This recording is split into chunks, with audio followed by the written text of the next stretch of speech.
এই জন্য কিছু তালেবে ইলম কথা শিখে, কথার উপর কথা, কথার উপর কথা। যদি কিন্তু চু চারা, এতে কাজ হবে না। মেনে নেওয়ার অভ্যাস। ডাক্তার বলবে 30 দিন ঝুলায় রাখেন, ভাঙ্গা হাত, এটা ঝুলাইয়ে রাখেন, তারপর আপনার হাতটা ভালো হবে। না স্যার একটু আরাম লাগে কুলি, বেশি পাকনামি করবেন, পেইন আপনার জন্য একদম রেগুলার হয়ে যাবে, দেখবেন স্থায়ী একটা ব্যথা নিয়ে থাকতে হবে। এই জন্য কিছুদিন চুপ থাকেন, কিছুদিন আদবের সঙ্গে থাকেন, কিছুদিন একটু পরিষ্কার পরিচ্ছন্নতার অভ্যাস করেন। এটা আমাদের কওমি মাদ্রাসার একটা, কি বলবো আমি, একটা মহামারী। এক মাদ্রাসায় আমি পরিচ্ছন্নতা নিয়ে বয়ান করার পর আমাদের হজরতওয়ালার এক সাথী এরকম পাশের রুমে ছিলেন। বের হবার পর উনি বললেন, মাওলানা আপনি যে বয়ান করলেন এই বয়ানটা সেই 80-র দশকে প্রয়োজন ছিল। আমরা যে এক মাদ্রাসায় পড়ছিলাম, মাদ্রাসা মানে হলো এই কোনা হবে পানির পিকে ভরা, ধুলাবালিতে ভরা, ময়লা আবর্জনা, ওয়াশরুমের ভিতরেও টিস্যু, বাইরেও টিস্যু, ময়লা আবর্জনা, মাটি, কাপড়। মাদ্রাসা মানে তো এই হবে।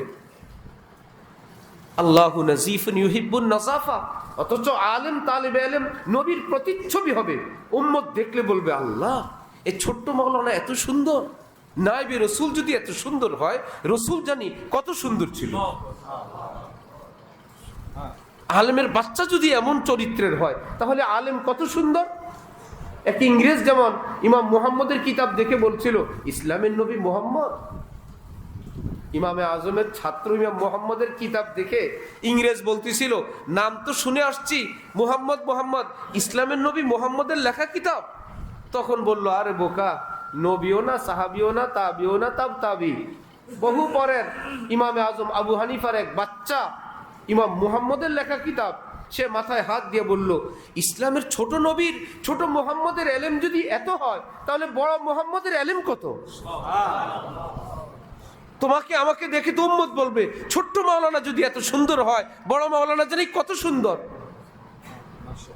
অপরিচ্ছন্নতাই যেন আন্দোলন, মিটিং, মিছিল, নখ বড়, দাড়ি বড়, মোজ বড়, পায়জামা টাকনুর নিচে, লুঙ্গি টাকনুর নিচে, আবার কেউ পায়জামার ভিতরে লুঙ্গি পরে, আবার নিচে দেওয়া বাইরে যায়, উপর দেওয়া দেখা যায়। এত অসামাজিক তো না হওয়া চাই, এত নিচু না হওয়া চাই। এটা রাজধানী ঢাকা, এটা যে আমরা নেতৃত্ব দিব দেশের, যে কোনো শ্রেণীর লোক এসে যেন চরিত্রের সামনে, আখলাকের সামনে, নাজাফাতের সামনে ছোট হয়ে যায়। আল্লাহ,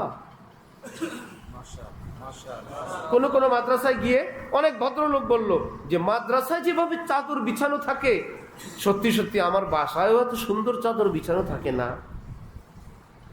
সে সারেন্ডার করলো না, এটা তার একটা ইমানি দাওয়াত। এই জন্য ছেঁড়া থাকলে কোনো আপত্তি নাই, পুরাতন থাকলে আপত্তি নাই, যা আছে পরিষ্কার পরিচ্ছন্ন থাকবে ইনশাআল্লাহ।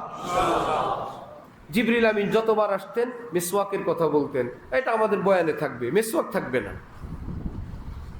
ওয়াশরুমগুলো যাওয়া যায় না, ব্যবহার করা যায় না, এটা তো আমাদের জীবনের একটা অংশ।